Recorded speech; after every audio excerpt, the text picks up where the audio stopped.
yourself up. I'm gonna Willis out of here. Ow! You got an empty chamber in that gun. Ow! Put an empty... Ow! Hi, folks. Welcome to the show. It's a filthy Monday, isn't it always? Air conditioning's not really working in here, which is good because we're recording a couple shows today. So me and Dallas will be like two Vietnamese girls tied to a workbench in China. Delicious. Not making broccoli with beef either. Sneakers for LeBron.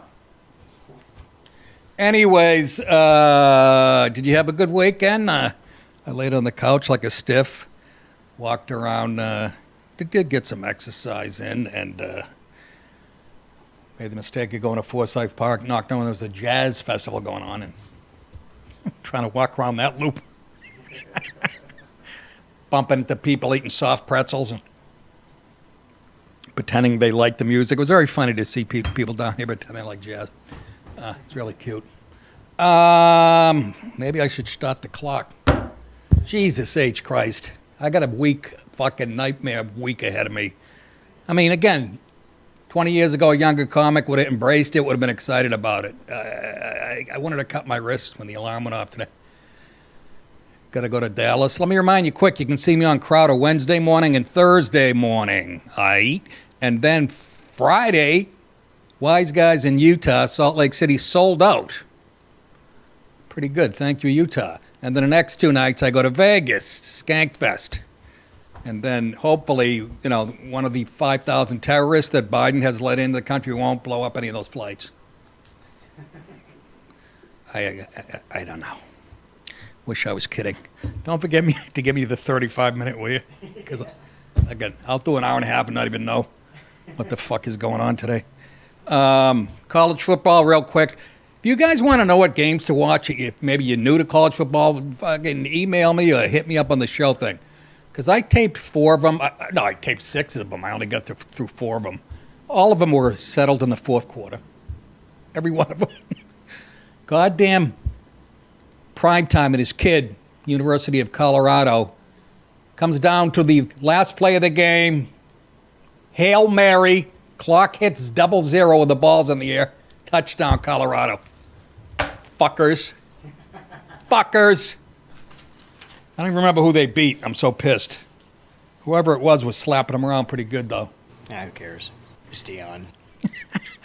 No, I know, but I'm really pulling for the team, and I can't even remember who the fuck it was. I know Illinois beat Nebraska in a real good one, and Colorado beat who? It was somebody good. Baylor, actually. Anyways, fuck all that. All right, let's get to it. I got enough for 2 shows for this, as far as this first show goes. And you're going, why are you doing 2? Well, I got to, you got to put 2 in the can, and today's and tomorrow's, because I'm traveling Tuesday night. Dallas is going to, he's got a nudist convention thing he's doing in Vegas. Death Valley. Bring the sunblock. All right. Angry, awkward Joe. And did you guys see this? This was, first of all, he hasn't shown his face in a couple. Do you realize the fucking country is on cruise control? I want you to think about that. We know Kamala ain't running it, right? Think about that. The shitheads that have surrounded Kamala and Joe are in charge. I want you to think about that. That means like the AOCs of the world and their staffers.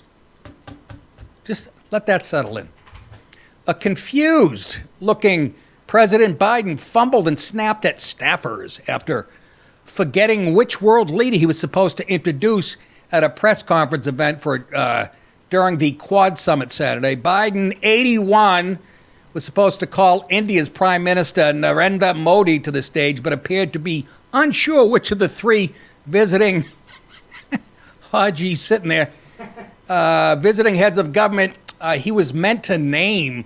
And I love it because it just shows what they've had to put up with it. And look, my dad died of Alzheimer's, and it's one of the things with dementia. They get really nasty.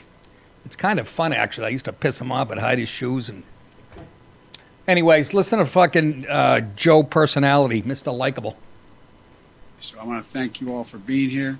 And now, who am I introducing next? Who's next?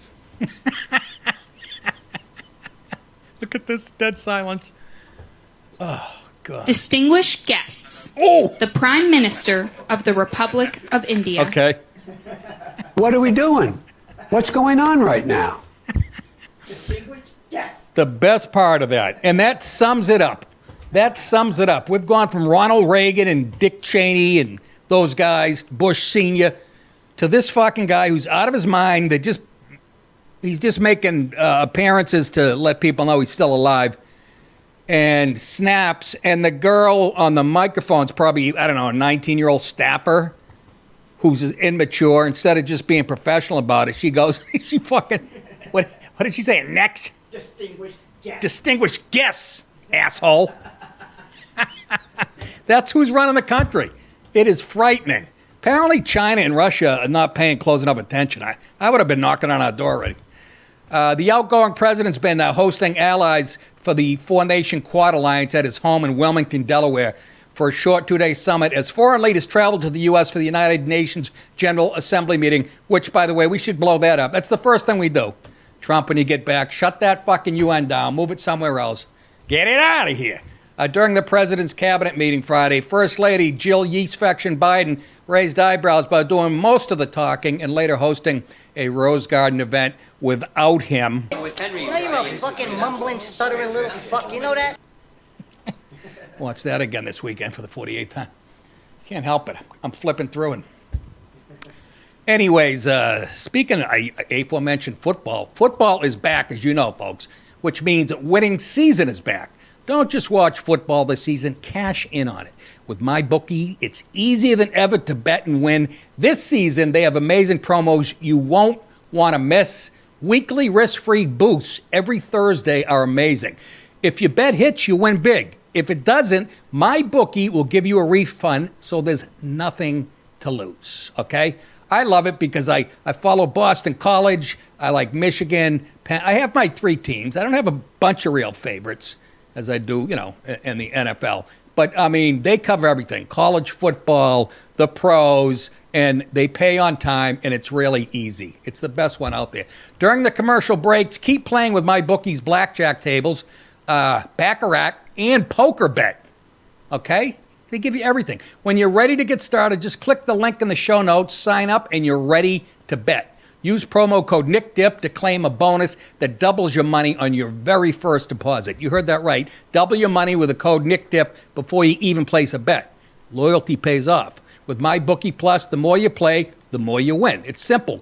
Climb through the tiers of the Loyalty Rewards program to unlock even more epic promotions, exclusive giveaways, and bigger rewards. MyBookie Plus is the lock of the century. Bet on anything, anywhere, anytime, and make your season a winning season.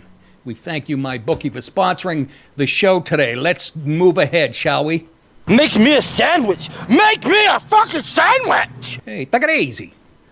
In our Shut Up and Make Me a Sandwich segment tonight, Vice President Kamala Harris on Saturday accepted an invitation from CNN. Ooh!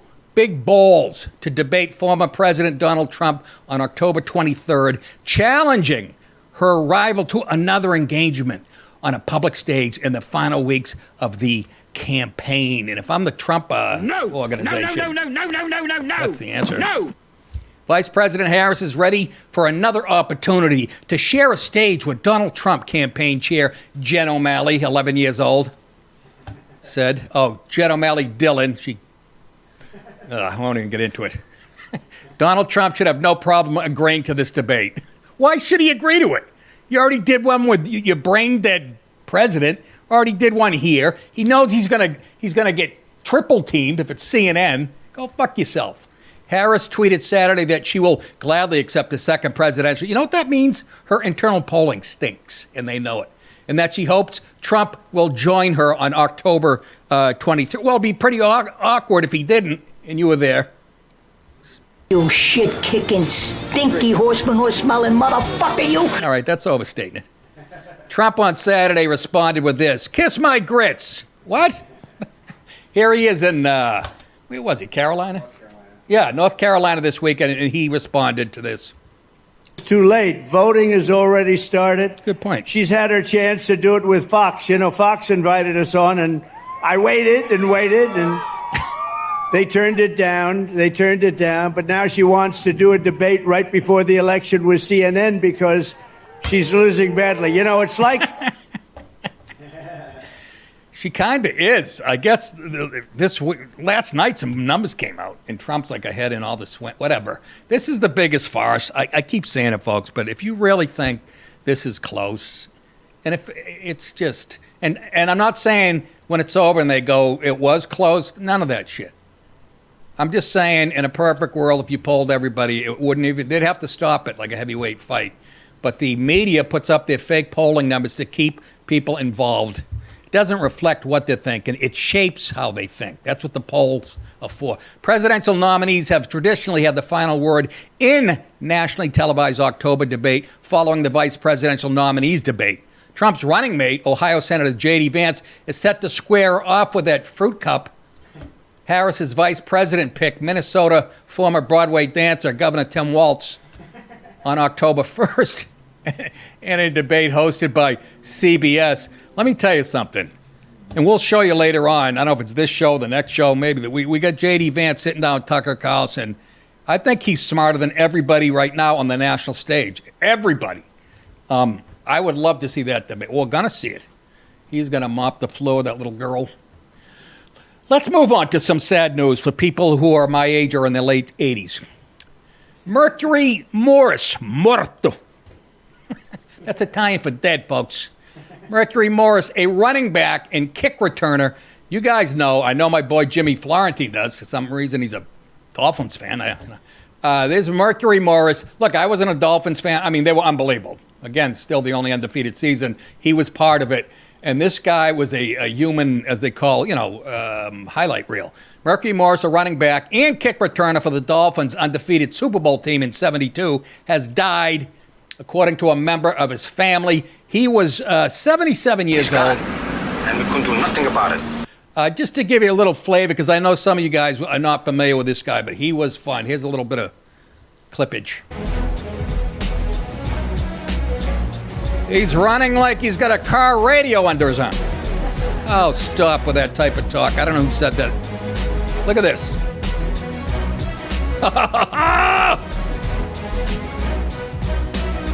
Oh, he was just fun to watch, man. See those goalposts? Look at him go. Look at that little fella go.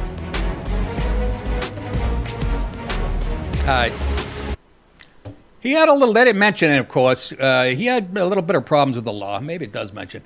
Cocaine. I don't know if that was during, I think it was right after he retired.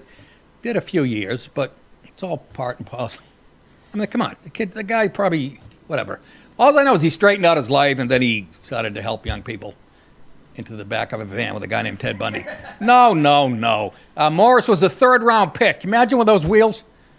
Out of West Texas A&M, he played for the Dolphins from 69 to 75, helping form what later became known as the perfect backfield along Larry Zonka and Jim Kick. And it was. Larry Zonka was a fullback, number 39. He broke his nose 17, 18 times. He would just put his head down and drag people for yards. Jim Kick was a combination of Mercury Morris and Larry Zonka. He could catch balls out of the backfield and run over people.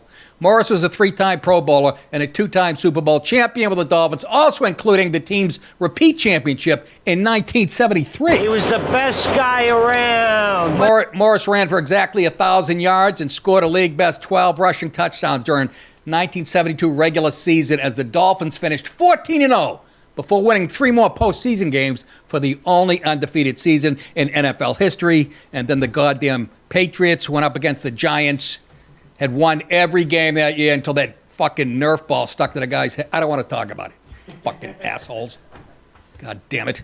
But just think, though, third-round draft. I was watching, the Chiefs and Falcons last night, another one I lost. And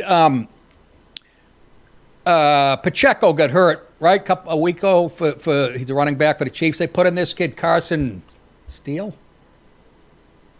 Why am I saying Steel? Don't do a story, Nick, if you don't know the name. Okay. I think it was Carson. Anyways, blonde kid went to Ball State. Listen to this. I'm just giving you an idea how much competition in the NFL, how good it is. He was in high school. He scored 31 touchdowns and rushed for almost 1,700 yards his senior year alone. He was voted Mr. Football in the whole state of Indiana, and he didn't get drafted. He went to Ball State. Went to Ball State for a couple years and then transferred to UCLA and didn't get drafted. And then signs with the Chiefs. Think about the talent you're going up against. Holy Christ. Mr. Football for the whole state? I was Miss Softball my senior year in high school in Massachusetts. Anyways, let's move on to the country just falling apart like a cancer patient's muscles. Enough is enough. What? That's the headline. A Florida sheriff is tired of bogus school shooting hoaxes plaguing his county. So tired, he got a slew of strong words and actions ready for students and parents alike. If you make a threat, we're coming after you, said this fella here that we, who's he look like? He looks like every defensive coordinator in the NFL, doesn't he? Put a headset on him and a fucking, I love Florida. They still, down south, they still got these sheriffs that are no-non, although he sounds like a northern transplant. I don't know. All I know is Sheriff Chitwood. It's a great name, by the way. There's a race car driver named Chitwood, right? Let's take a listen to what the sheriff has to say. So, in other words, kids are calling in fake, I'm going to shoot up the school hoaxes by the tons. We couldn't be rotting more at the core in this country. Go ahead, Sheriff. Let them have it. Today is September 13th, and we're not having a good day in Volusia County. So far, 54 tips have come in through Fortify, Florida, talking about school shootings. All of them have been deemed bogus. We have 2 people in custody. We have another person who we're investigating and probably will take into custody. I can't say this clearer. 54 in a day. You don't stand up on an airplane and yell hijack. You don't walk into a movie theater and yell fire. And you don't get online and post you're going to shoot up a school. It's going to get your ass sent to jail. And now, for you parents out there, today's hoax cost around $21,000. There's 2 people in custody. We're coming after you. And starting Monday, your little cherub, we're going to start publishing his face and doing perp walks with him when we take him into custody. And then we're going to show pictures of you, the parents. Because you don't want to raise your kid, Sheriff Chitwood's going to raise them. I say this calls for action, and now. I love it. That's a New York accent I'm hearing, I believe, right?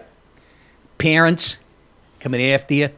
We're going to bust your balls, you and your little fucking cherub faggots. Chitwood's back to the... I can't...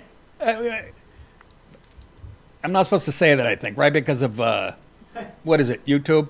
Yeah, but it was so indeterminate with the accent, I don't even think their algorithm will pick it up. And the word, yeah. Anyway, look, I'm in show business. I love the gay community. I took tap dance. Chitwood's remarks followed the arrest of an 11-year-old middle school student in Port Orange, Florida on Monday who was being charged with a felony after making a bogus threat to commit a mass shooting at a middle school, authorities said. CNN is not naming the 11-year-old who has been charged as a juvenile, but starting now with this guy, he'll be on camera. You want to be famous? Listen to these numbers. For the 2022-23 school year in Volusia County, Chitwood said the department had seen, get this, 357 written threats to kill or shoot up a school. I'll repeat that, 357. I say this calls for action, and now.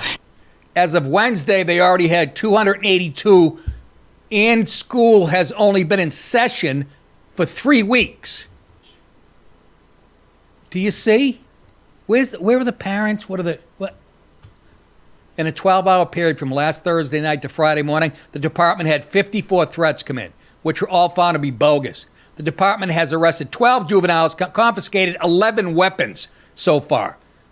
So it's not bad enough we have to battle terrorists that are pouring over the border, gangbangers, South American gangs coming over here, MS-13 and the whatnot, terrorists from the Middle East. They say there's over 1,000 roaming around.